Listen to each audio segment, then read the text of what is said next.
Hello everyone, this is Jennifer. In this video, I'm going to talk about the theory part of the cash flow statement. So let's start. The meaning. So what do you mean by a cash flow statement? First of all, so before we are moving on to the meaning of cash flow statement, there is something called as cash inflow and cash outflow. So cash inflow are the transaction basically which increase the cash position of an entity. For example, when the sales increases, obviously there is cash flow which increases simultaneously. And what is cash outflows? These are just the reverse of cash inflows. So these are the transactions which decreases the cash positions, or which basically helps in outflow or movement of cash from the business to the outside. So this is cash outflows. So example could be your purchases. So for example, when we are purchasing an asset, when a business is purchasing an asset, the business will pay the cash to the creditors or to the purchase or to the person who's selling the asset. So at that time the cash is moving out of the business, hence this transaction will be termed as cash outflow. So a cash flow statement is basically a statement which basically shows the financial position of the firm on cash basis. As the statement name itself suggests, it is basically showing the inflow and outflow of cash. Hence, it deals with the flow of cash, which basically includes cash and cash equivalents, so which are equal to cash. Cash flow statement basically provides information about the major sources of the cash inflows and the cash outflows of the business during the year. And it is a statement which is prepared in accordance with the accounting standard 3, which deals with cash flow statement. So the types of cash flow, so there were basically two types of cash flow. One is the actual cash flow and the other one is the nominal cash flow. The actual cash flow basically refers to the actual movement of cash in or out of the business. For example, if the shares are issued for cash, or if the assets are purchased for cash, then there is actual movement of cash which is happening, either outflow of cash or inflow of cash. Notional or nominal cash flow is the indirect movement of cash in or out of the business. For example, if the debtors increases, the credit sales has increased.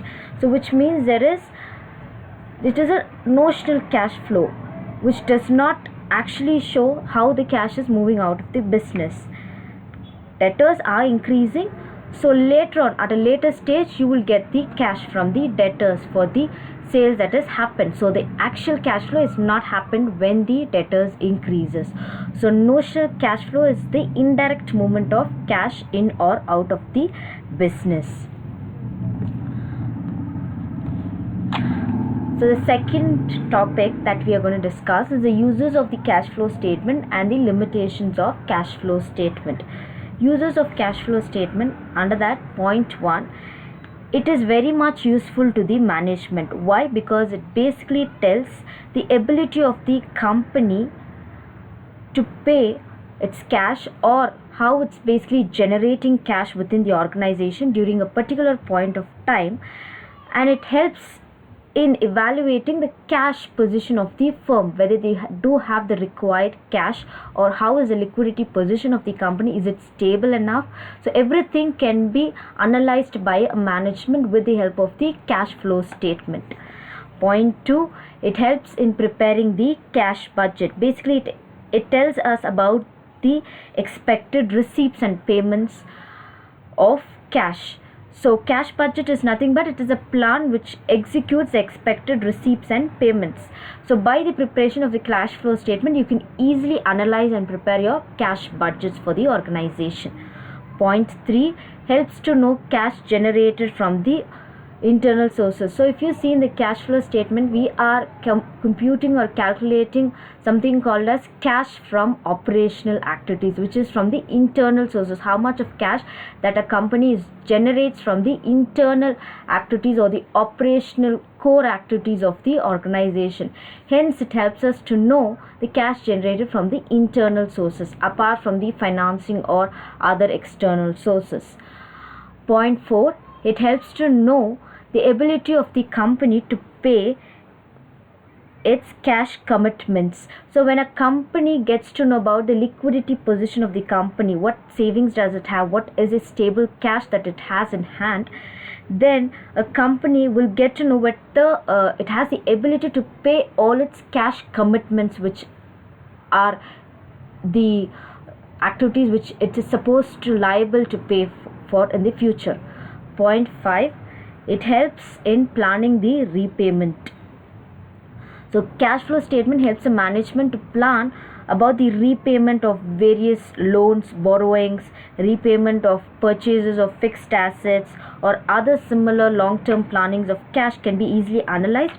Thus it helps us in preparing the cash budgeting decisions also. So these are the various uses of cash flow statement. A cash flow statement helps us in cash budgets, preparation of cash budgeting decisions, going ahead to know the liquidity position of the company, analyzing the cash commitments, whether the company has the ability to access its cash commitments, evaluating the cash positions of the company. So moving on to the limitations of cash flow statement. So under that, point 1 is it shows only the movement of cash. So if you see in cash flow statement, you only show the movement of cash, which is the cash inflow and cash outflow. It does not consider the other things that will be a part of the fund, but that will be part of the financial position of the organization, like your fund. There are different types of fund. It does not consider the working capitals mostly. So all such things are ignored. So it is very narrow sense and it shows only cash movements.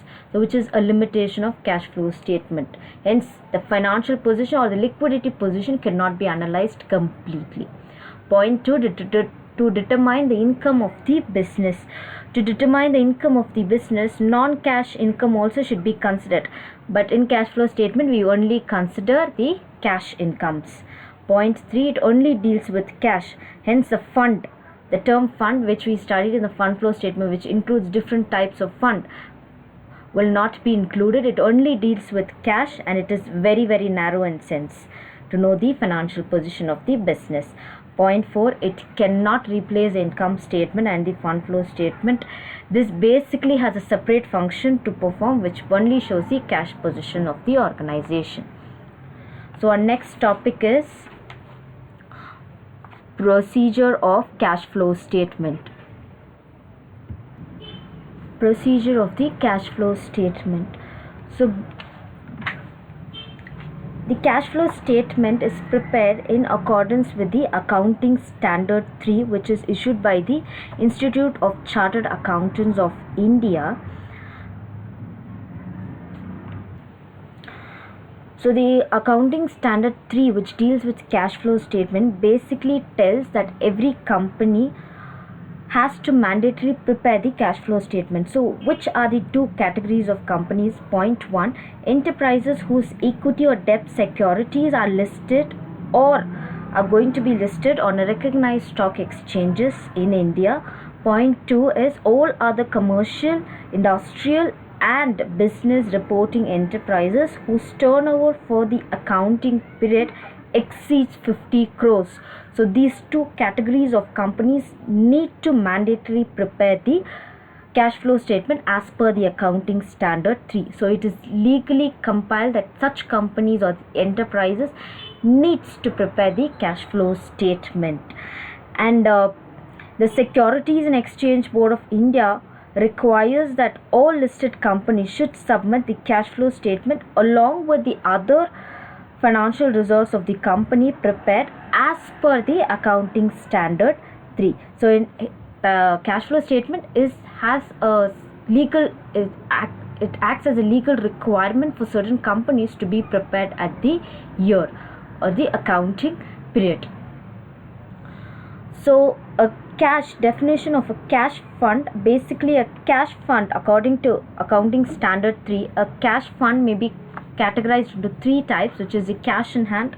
Cash in hand is nothing but the cash the company has in hand, which can be used for its operational activities or for short term or long term activities, which is a stable cash which the company has in the business organization.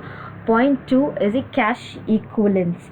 So cash equivalence basically means a short term highly liquid investment which can readily be converted into cash within a short span of time. The third one is your demand deposits with bank. A demand deposits with bank is nothing but it is a deposit of money with the bank that can be withdrawn without the prior notice, like your current accounts. So point 2 is your cash inflows and cash outflows. As I told you earlier itself, cash inflows is nothing but it is a form which basically increases the cash position of the organization. So cash inflow increases cash while cash outflow decreases the cash.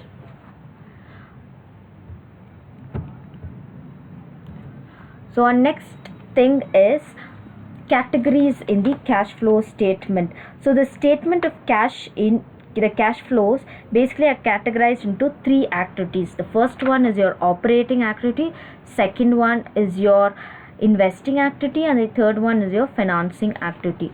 Operating activities are the principal revenue activities of an enterprises.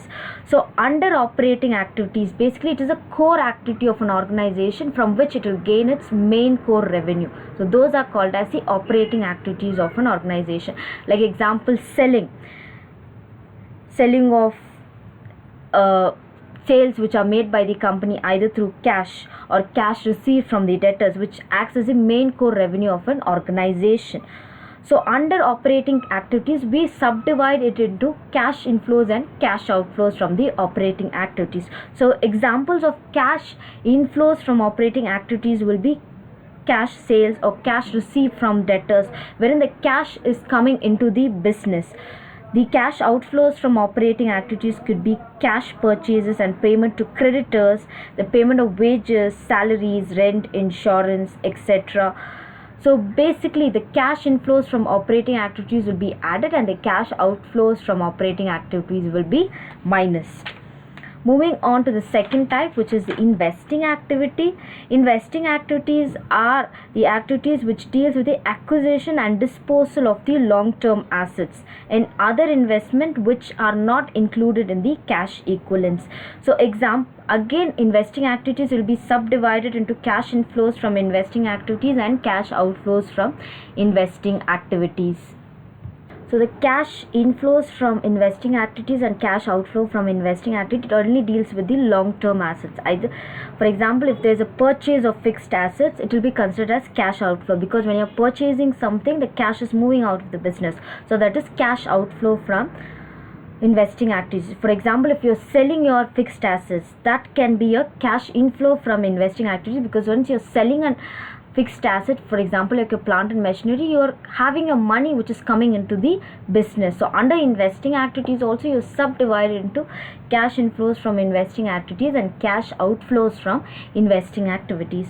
The third point is your financing activities. So these are the activities that result in the changes in the size and composition of the owner's capital and the borrowings of an enterprise. So basically this deals with the financing activities of an enterprise. Basically either your investing basically either your issue of shares, debentures, loans, borrowings. It deals basically with finance of the organization. So under financing activities also it is subdivided into cash inflows and cash outflows from financing activities.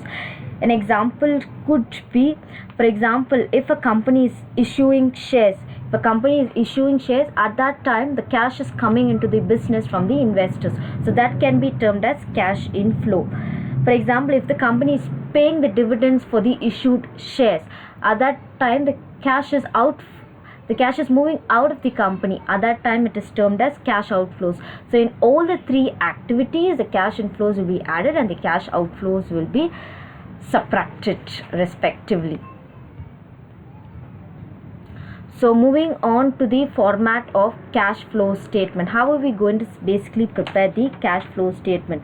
The cash flow statement will be prepared either by direct method or by indirect method. So under direct method, you start with cash flow from operating activities. Under that, you have the operating cash receipts, which is nothing but your cash inflows. All that will be added, like your cash sales, cash receipt from customers, trading commission received, royalties received. Royalty is nothing but your payment which is received for utilizing a particular asset or giving out the right to use a particular asset by the company. So trading commission is nothing but the brokerage charge for buying or selling of stocks or shares. So the activities which basically results in the inflow of cash in operation activities will be added, less your operating cash payment, like your cash purchases. When you're purchasing something for your operational activities, cash paid to the supplier for buying of the raw materials, cash paid for business expenses like your office expenses, manufacturing expenses, selling and distribution expenses, etc. So when you add your cash receipts and when cash receipts is minus with cash payments, you get something called as cash generated from operation. That is your point C. Then when you less or minus your income tax paid, you get cash flow before extraordinary items. So then you will add or subtract the receipt or payment of extraordinary items with reference to your operational activities, financing activities, or investing activities. After adding or subtracting it, we get something called as the net cash flow from or used only in the operating activities. If it is a positive figure, that is nothing but your net cash flow from operating activities. If you get a negative figure, there will be net cash flow used in the operating activities. Then we'll move on to the investing activities. So cash flow from investing activities.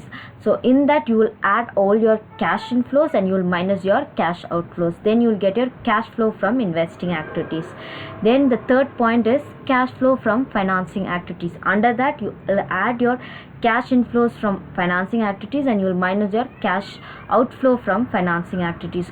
Once you get all the resultant figure of cash flow from operating activities, investing activities, and financing activities, when you add all the three, then you will get something called as net increase or decrease in cash and cash equivalents. So then you add your cash and cash equivalents in the beginning of the year, then you will get something called as cash or cash equivalents at the end of the year. That will be your resultant figure. This is under your direct method. So under your indirect method,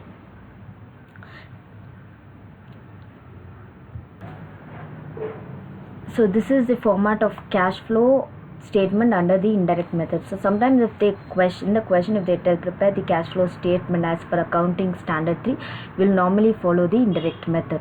So we start with the cash flow from operating activities. So under that we have the net profit before tax. Okay, so net profit before tax, that is before minusing your tax. Then you will deal with your adjustment for non-cash and non-operating items. Then you will add basically your expenses, like your non-cash expenses or the non-operating expenses, like your depreciation. Depreciation is nothing but your written down value of the long-term assets which are non-cash or non-fund in nature.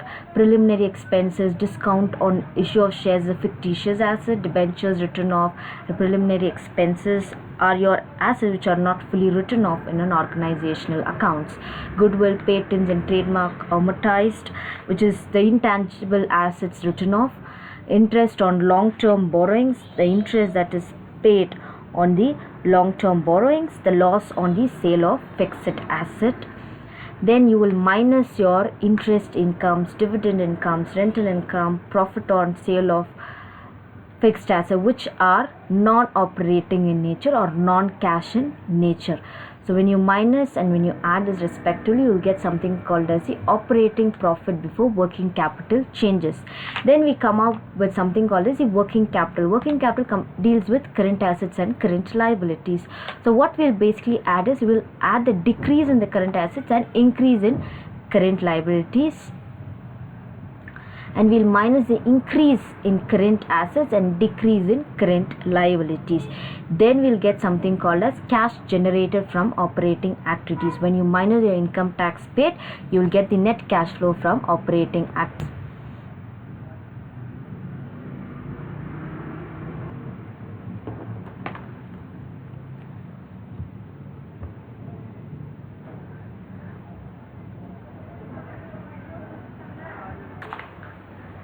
Then we move on to the cash flow from investing activities. So under that, the proceeds from sale of intangible asset is nothing but your inflow of cash. So we'll add it, proceeds from sale of intangible assets. When you sell something, obviously there is inflow of cash, so you will add it. Proceeds from sale of non-current investment, the investment which are non-current or which are long-term in nature, when you sell it, again it's inflow, you will add it. Interest and dividend received, inflow of cash, again you will add it.